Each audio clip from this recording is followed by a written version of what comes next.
Today I'm going to be painting my favorite model from the new Ravaged Star 2 set, which is the Gorkog Grudge Walker. It's a fantastic model and you can order yours today on Kickstarter. We've got the link down below. Let's take it away. So the plan for this guy is to make it so that he can work well with our existing Tyranids collection. He's got a lot of cool common elements. And I think they're drawing from similar inspiration from things like Alien, things like StarCraft, all that cool stuff. So I'd love to be able to use him within that army. So the first thing we want to do for that is prime him black, of course. And you'll notice that these are 3D prints. The actual eventual product will be in that classic plastic material, but these are advanced copies from Mini Wargaming. Thanks y'all for sending those over. And so we're really just trying to make sure we get complete coverage with the primer, nice and simple. Following that, we're going to be doing an airbrush layer of ivory from AK. I'm going to be thinning this down to quite a thin consistency and doing a lot of the undercoating, the undershading with that. You can see here that we're doing a lot of zenithal highlighting. That is to say we're hitting it from the top, but we are going to get coverage over the majority of the model, not leaving many parts, if any, completely black, because we're going to be doing lots of glazes and they're going to need something that's a little bit of a higher tone than black to pick up on and saturate with those purples, those reds, and all that, those good fleshy tones.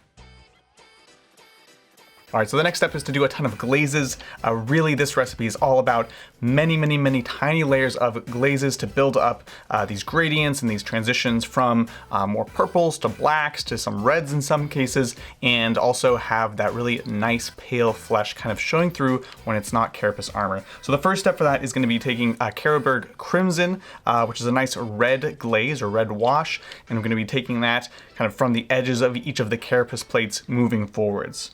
Now, whereas before we were working primarily as a zenithal highlight coming from the top, in this case, the Carroburg Crimson is going to be almost our darkest parts of the model. So we're hitting it mostly from the bottom, filling those shadows, giving them a red tone, and leading them towards the lighter portions, which are going to be much more purple in nature. After that, we're going to take some Druchii Violet, classic purple shade from a Games Workshop, and transitioning those further on into a thicker layer that will actually finish up in like a black. Now, if you please excuse me drifting off the camera here, I want to talk about the fact that it's really important to do these layers gradually, just a little bit at a time, these short flicking bursts of paint.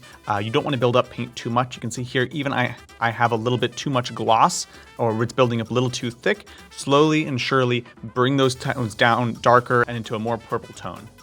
Now that we have our base purples and reds, we're going to start bringing up some of the more fleshy areas. We'll want to actually get some of these purple tones on things like the tentacles and the other bits that don't have carapace, but we're going to take that same blend of ivory that's been watered down and actually bring those tones up, being very careful to cut the angles like you can see here. It's going to really highlight those different shapes and volumes on the model. Volumes is a word I've heard good painters talk about, and these models have fantastic ones where they're really nice shapes that take well to paint. This model and the other models from Ravaged Star have been an absolute joy to paint, so shout out to Mini Wargaming and all the folks over there for these fantastic sculpts. They're a ton of fun to work on. All right, so the next step is to go full goblin mode, and we're going to use the butcher paper as our paint palette for a moment. We're going to be watering down some more of that grimy gray from AK, and what I want to do now is create a nice separation between the carapace and what's going to be an inner part. It's going to have some flesh, and it's going to have some of those glowy green brain bits in the center, and this is really the time to whip out the paintbrush and get our hands dirty. Speaking of getting your hands dirty, it's time to use that classic moot green. You can see this paint pot has been through a lot here, and what I'm going to go ahead and do is hit this inner brain part here with that, give it a nice big layer. This is of course after a couple of coats of that ivory, so we have that nice bright base, but we are still going to come back and brighten up later on because I wasn't totally happy with how it turned out the first pass through.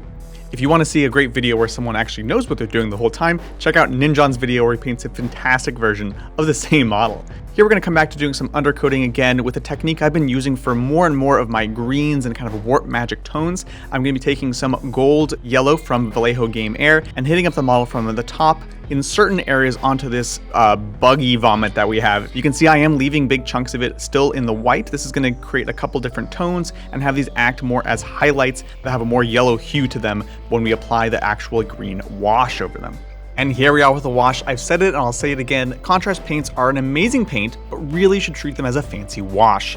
What we're going to do here is take this striking scorpion and apply it across the model where we have this bug vomit, and we are going to water it down slightly with some contrast medium, applying it over the white, the yellow, and the black equally to give this creepy, gross texture to them.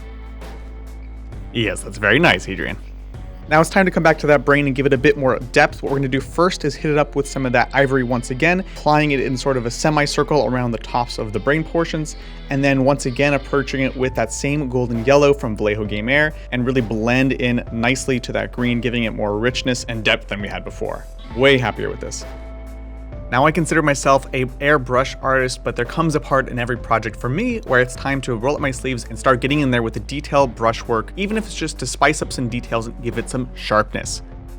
First off, we're going to take again that ivory, maybe watering it down a little bit so that it's more translucent and less see-through, and start applying some edge highlights and some cross hatching to give texture and definition to these tentacles. For me, it's always important to be able to come back and fix mistakes as well as bring up highlights and add extra shadows within a tone. So to do that, I have a deep violet. This is an AK color that's very close to the final result I have here with the other colors, but it's gonna let me apply it in a more controlled area, starting first by lifting up some of the tones toward that deep violet, and then once we've mixed it with a bit of that grimy gray, we're gonna be giving some edge highlights in a bit of a sharper and brighter tone. Beyond the basing, I have just a couple more details to finish up. This is a spiky boy, and while we do have some orange spikes and teeth in the rest of the army, I think he has enough stuff going on right now. I'm going to be using the black that we have on some of the models and just be doing some edge highlights with the gray. Following that, of course, the base will be gray itself with several brown and black washes just to tone it down and give it the tint that matches our Tyranid army. And there we have it, the Gorkog Grudge Walker. He doesn't have any legs, but he's definitely going to be walking those grudges over to you. I highly recommend you check out the Kickstarter we have in the link below for Mini Wargaming. It's only going for 8 days, so if you want to get yours, I would definitely sign up now while you can. A big thank you to Mini Wargaming for sending us over the models here and giving us a chance to play with these fun toys. Let us know in the comments what other content you want to see on the channel, be it hobby or gaming. That's going to do it for me. I'll catch y'all next time on the tabletop. Bye!